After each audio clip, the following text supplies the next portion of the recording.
আমাদের work for এনার্জিতে potential এনার্জির একটা কনসেপ্ট আছে, খুব ইম্পর্টেন্ট। এই potential energy, gravitational potential energy আমরা কি জানি? Formula mgh। আমাদের ফিজিক্সে ডাইরেক্ট ফর্মুলা অ্যাপ্লিকেবল হয় কার ক্ষেত্রে?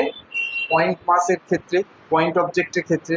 আমাদের কোশ্চেন হচ্ছে, যদি একটা এক্সটেন্ডেড কোনো একটা ধরো অবজেক্ট থাকে, তার পোটেনশিয়াল এনার্জি কি হবে?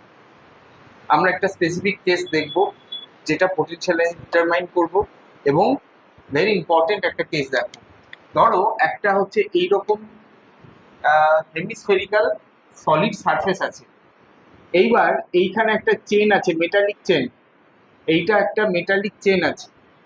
আচ্ছা, এই হেমিস্ফিয়ারের রেডিয়াস হচ্ছে আর, এই মেটালিক চেনের মাস হচ্ছে এম।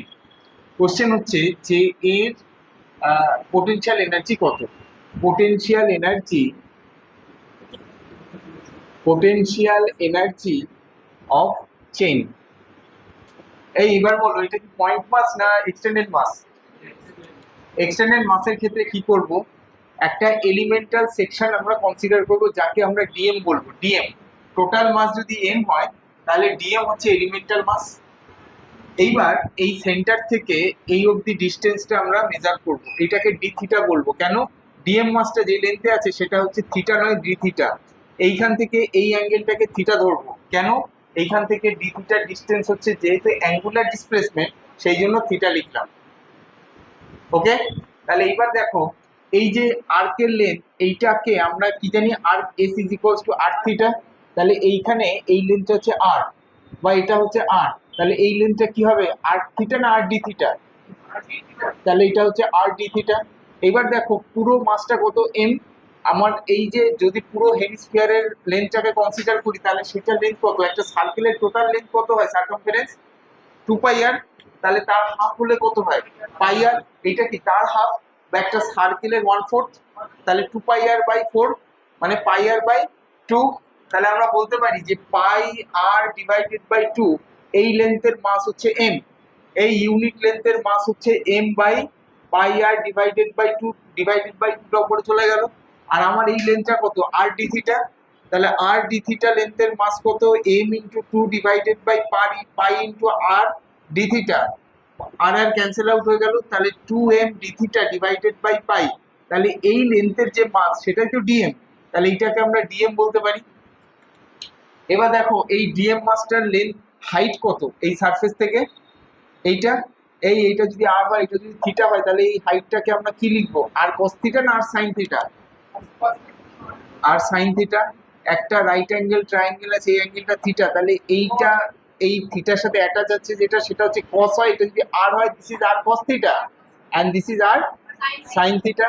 তাহলে এখান থেকে এইটার লেন্থটাকে আমরা লিখবো আর সাইন থিটা। এইবার দেখো এই যে ডিএম মাসটা, এই ডিএম মাসটা বেস থেকে কত হাইটে আছে? আর সাইন থিটা।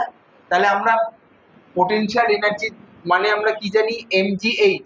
তাহলে এই ক্ষেত্রে ডিইউ অর্থাৎ ডিএম জি এইচ লিখতে পারি। তাহলে ডিএম জি এইচ এর ভ্যালু কত? আর সাইন থিটা। তাহলে আলটিমেটলি আমরা হচ্ছে ডিএমটার ভ্যালু এটা দেখলাম।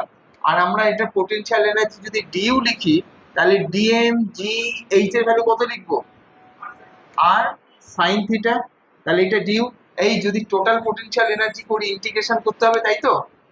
এটার ইন্টিগ্রেশন যদি আমরা এখানে দেখো থিটা লিখেছি, তাহলে থিটার এই অ্যাঙ্গেলটা শুরু হচ্ছে মানে 0।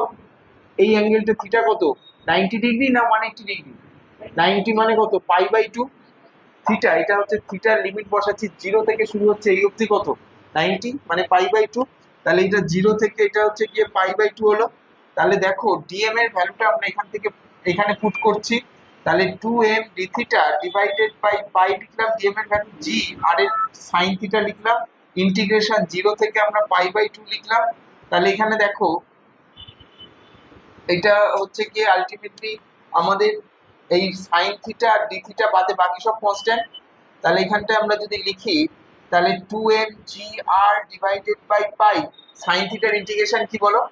মাইনাস কস থিটার লিমিট কত? 0 থেকে পাই/2। তাহলে এখানে আমরা যদি পুট করি, তাহলে 2m G R divided by pi, আর এখানে আমরা যদি কস এই লিমিট বসাই, তাহলে মাইনাস কস পাই বাই 2 মানে কত? 90 মানে 0। তাহলে আলটিমেটলি হচ্ছে গিয়ে -0 আর মাইনাস হচ্ছে প্লাস কস 0 এর ভ্যালু 1। তাহলে আলটিমেটলি आंसर হচ্ছে 2mgr ডিভাইডেড বাই পাই। এটা হচ্ছে আমাদের ফাইনালি आंसर, অর্থাৎ potential energy of the chain যার মাস হচ্ছে m। কৌশিক দাস।